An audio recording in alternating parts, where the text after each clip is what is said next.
ఇవన్నీ కూడా పెరిగే అవకాశం ఉంది అనే చర్చ అప్పుడు జరిగింది పూర్తిగా. సో ఈ ధరలు పెరగొచ్చు అనే విషయాన్ని చమురు సంస్థలు ఇప్పుడు క్లారిటీగా అంటే ఆల్రెడీ పెరిగిపోయాయి, ధరలు అయితే పెరిగిపోయినటువంటి పరిస్థితి ఈరోజు ఉదయం నుంచి. దేశవ్యాప్తంగా వాహనదారులకు ఇవాళ ఉదయం ఒక చేదు వార్తతో మొదలైనటువంటి పరిస్థితి ఇప్పుడైతే కనిపించింది. గత 4 ఏళ్లుగా స్థిరంగా ఉన్నటువంటి చమురు ధరలు ఇప్పుడు ఒకసారిగా పెరిగిపోయినటువంటి పరిస్థితి. ఓవైపు మొన్న ప్రధానమంత్రి హైదరాబాద్ వచ్చినప్పుడు ఇక్కడ సభలో పొదుపు మంత్రాన్ని కూడా ఆయన మాట్లాడడం, ఆ తర్వాత వెంటనే అంటే చమురు పెట్రోల్ వినియోగానికి సంబంధించి మాట్లాడారు. ఆ తర్వాత ఈ బంగారం ఇప్పుడప్పుడే కొనొద్దు, సో అదంతా మ్యాండేటరీ కాదు అనే విధంగా కూడా ప్రధాని మాట్లాడిన అంశం. ఆ తర్వాత దాంట్లో సుంకాలు పెంచడం, ఇక్కడ రేట్లు పెరగడం, ఇవన్నీ కూడా జరిగిపోయాయి.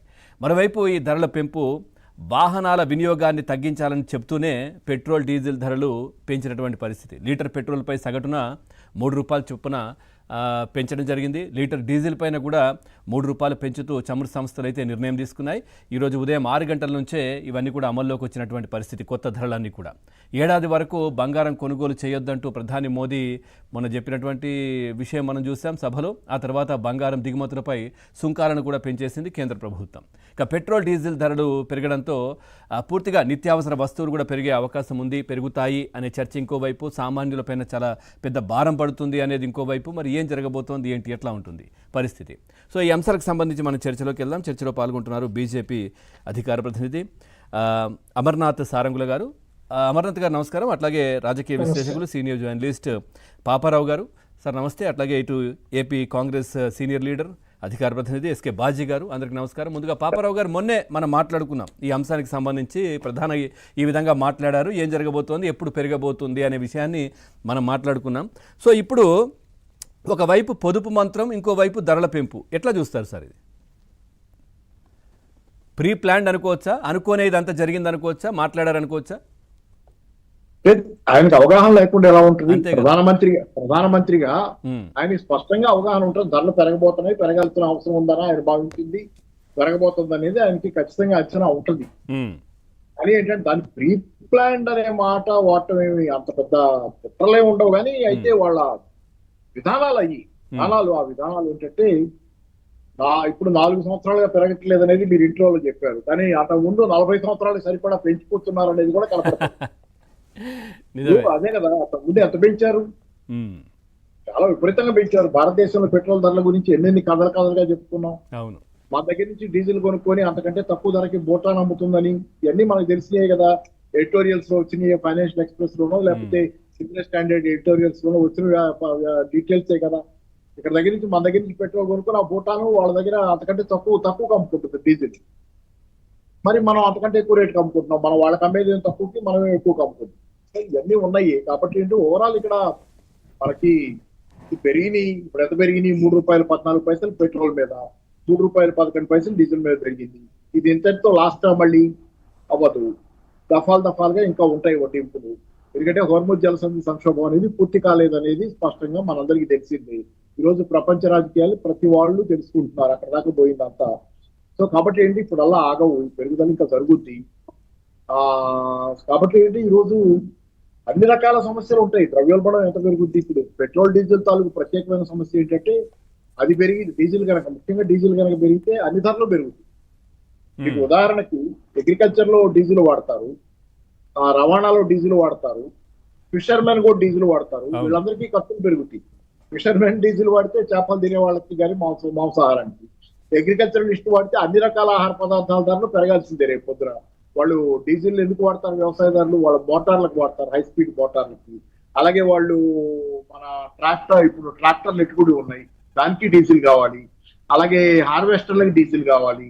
చాలా అక్కడి నుంచి పంట ఉత్పత్తి అయిన తర్వాత నగర ప్రాంతాలకి ట్రాన్స్పోర్ట్ అవ్వాలి, సూపర్ మార్కెట్ల కంటే డీజిల్ కావాలి. ఇన్ని రకాల డీజిల్ వాడకం దగ్గర ప్రతి స్టెప్ లో ధర పెరిగిపోతుంది. రైతు నష్టానికి అమ్ముకోలేడు కదా, ఆల్రెడీ రైతు నష్టపోతున్నాడు. ఆ రైతు ఎంత నష్టానికి అమ్ముకోగలడు? కాబట్టి ఏంటంటే రైతు అమ్ముకోవాలంటే ఎక్కువ ధరకు అమ్ముతాడు రేపు పొద్దున్న, దాన్ని ధరలన్నీ పెరుగుతాయి. సో ఇదే కాదు, ఇట్లా మరి రవాణా ఛార్జీలు అయ్యే కాకుండా పారిశ్రామిక వస్తువులు రవాణా ఛార్జీలు, పరిశ్రమల్లో పెట్రోల్ వాడతారు, డీజిల్ వాడతారు అవసరాన్ని బట్టి. దానికి అది పెరిగిన కొద్దీ ఉత్పత్తి వ్యయం పెరుగుద్ది పరిశ్రమల ఉత్పత్తి వ్యయం పెరిగితే సరుకులు అంటే ఆల్రెడీ మూడిగే రకమే తాటికాయలాగా ఉన్నటువంటి జనాల పరిస్థితి ఆకాశం కూడా ఉండదు. చాలా దారుణంగా కాబోతుంది. నేను చెప్పడం ఎందుకు, ఇంకా పదే నేను చెప్పడం ఎందుకని అంటే చెబుతున్నా. దీంతో పాటు మొన్న గ్యాస్ ధరలు కూడా పెరిగాయి కదా సార్, కమర్షియల్ ₹1000 వరకు పెరిగింది కదా, అక్కడ కూడా ఆల్రెడీ అది కూడా చెప్తా. దాన్ని చెప్పే ముందు ఇప్పుడు ఏమంటున్నారు, పాపారావు లాంటి వాడు చెబితే ఏమంటున్నారంటే వీడు కమ్యూనిస్ట్ కాబట్టి ఇలాగే మాట్లాడతాడు అంటున్నారు. నేను ఏ పార్టీలో లేను, అది నిజం, పార్టీలు లేవు నాకు. అవును. కానీ భావజాలం ఉందని నేనే చెబుతున్నా, అబద్ధాలు ఏం చెప్తున్నాను నేను. ఆ భావజాలం చదువుకున్నాను, నాకు అది కొంచెం అది కరెక్ట్ అనే ఫీలింగ్ ఉంది. దానికే పెద్ద ఇదే చేసేసి వీడు అది కాబట్టి చెప్తే నేనేమో నాకు చెప్పి అమ్ముకొని డబ్బులు సంపాదించుకుంటున్నాను, అదేం లేదు కదా. అదే కదా, వ్యాపారం ఏం కాదు కదా. నాకు అది వ్యాపారం అయితే నేను అబద్ధం చెబుతున్నాను. సరే ఏదైనా ఇట్లాగే అంటారు అనేవాళ్ళు. ఇప్పుడు ఆలోచించమని చెబుతుంది ఏంటంటే, ఈ జరుగుతున్న పరిణామాలన్నీ ప్రజలు ఆల్రెడీ మీరు చెప్పిన ఎల్పిజి మొన్న ఇప్పుడు మీరు ఆల్రెడీ ధరలు పెరిగింది అన్న దానిలో లేటెస్ట్ చూడండి, ఎల్పిజి పెరిగిపోయింది కదా, కమర్షియల్ పెరిగింది, ఇది పెరుగుతుంది. పెరిగితే ఏమవుతుంది, మీకు చాలా చోట్ల మైగ్రెంట్ వర్కర్స్ వాళ్ళు ఊళ్ళు వెళ్ళిపోతున్నారు. కన్స్ట్రక్షన్ కి వర్కర్స్ దొరకట్లా, మీకు తెలిసి ఉండాలి బహుశా మీరు, అంటే చాలా సందర్భాల్లో ఇట్లాంటివి విని ఉంటారు. కన్స్ట్రక్షన్ వర్కర్స్ దొరకట్లా, సిటీలో తగ్గుతున్నారు. మైగ్రెంట్ వర్కర్స్ వాళ్ళకి వెళ్ళిపోతున్నారు. ఎందుకంటే ధరలు పెరిగిన దాంతో కొనుక్కోలేక, ఎల్పిజి సిలిండర్ కూడా భరించలేక ఊళ్ళు వెళ్ళి ఎట్లా కొట్లా బతుకుదామని అన్ని ధరలు పెరిగింది. దాంతో పాటు ఇవన్నీ భరించే స్థితిలో లేదు కార్మికులు నగర ప్రాంతాల్లో. అదే కాదు, మీరు నోయిడాలో మనేసార్లో సమ్మెలు ఎందుకు జరుగుతున్నాయి, కార్మికుల సమ్మెలు ఎందుకు జరుగుతున్నాయి అంటే అట్లాంటి చోట్ల జీతాలు దాటుతున్న వాళ్ళకి ఎల్పిజి సిలిండర్ తో పాటు అన్ని ధరలు పెరిగింది. జీతాలు దాలక వాళ్ళు సమ్మెలు చేస్తున్నారు. అరే నేను మళ్ళీ పక్క పోతున్నా, కొంచెం పక్క పోయినా జీతాల విషయంలో చూడండి, జీతాలు ఎంత ఇస్తున్నారు వీళ్ళు. ఆ మధ్య కాలంలో అనంత నాగేశ్వరరావు అనుకుంటా, ఆయన చీఫ్ ఎకనామిక్ అడ్వైజర్ ఏమన్నాడు, వచ్చే లాభాల్లో క్యాపిటల్ వాటా ఎక్కువ ఉంటుంది, వేజెస్ వాటా ఉండాలా సరిగ్గా అని చెప్పాడు. అంటే కార్మికులకు ఇచ్చే తక్కువ ఇస్తున్నారు, లాభాలు ఎక్కువ దాచుకుంటున్నారు అన్నాడు. అనంత నాగేశ్వరరావు అన్నాడు కొంచెం జీతాలు పెంచాలని. అంటే ఆ మాట అనగానే ఇది అన్నాడు. మరి అట్లాంటప్పుడు మీకు జరుగుతుంది ఏంటి, అసలు వేజెస్ వాటా ఎంత ఉంది, కార్మికులకు ఇచ్చే జీతాల వాటా ఒక పరిశ్రమ చేస్తున్నటువంటి ఉత్పత్తి తాలూకు సరుకు తాలూకు లాభాల్లో ₹100 మీకు వస్తుందంటే, దానిలో ఉత్పత్తిలో ఒక పరిశ్రమ ఒక సరుకును ఉత్పత్తి చేస్తుందంటే ₹100 ఉత్పత్తికి అవుతుంటే ఖర్చు, దానిలో ₹6-7 మాత్రమే కార్మికుడికి జీతంగా ఇస్తున్నారు. 6-7 రూపీస్ మీకు అయిపోతుంది కార్మికుడి మీద పెట్టుబడి ₹100లో. దానిలో 10% పెంచిన కార్మికుల జీతాలు ఎంత పెరుగుద్ది మీకు ఈ ఖర్చు అదనంగా 0.7% పెరుగుద్ది. 6.57% 7.7% అవుతాయి జీతాల వాటా. దానికి కూడా ఇన్ని జరుగుతున్నాయి మనకి. మరి కార్మికుల జీతాలు పెంచకపోతే కొనుగోలు శక్తి ఎక్కడ ఉంటుంది? ధరలు పెరిగితే వాళ్ళు సమ్మెలు చేయకుండా ఎలా ఉంటారు? ధరలు పెరిగితే సమస్యలు పెరగకుండా ఉంటే ఎలా ఉంటాయి? దాని మీద అదనంగా కార్మికులు జీతాలు పెంచే దగ్గర ప్రభుత్వాలు చొరవ తీసుకొని చెప్పవు జీతాలు పెంచమని, రెండో పక్కన మాత్రం ఇట్లాంటి భారాలు వేయటం దగ్గర మాత్రం ప్రజలకు నీతి బోధన చేసి భారాలు. Right sir, right. అమర్నాథ్ గారు, ఒకవైపు కాన్వాయ్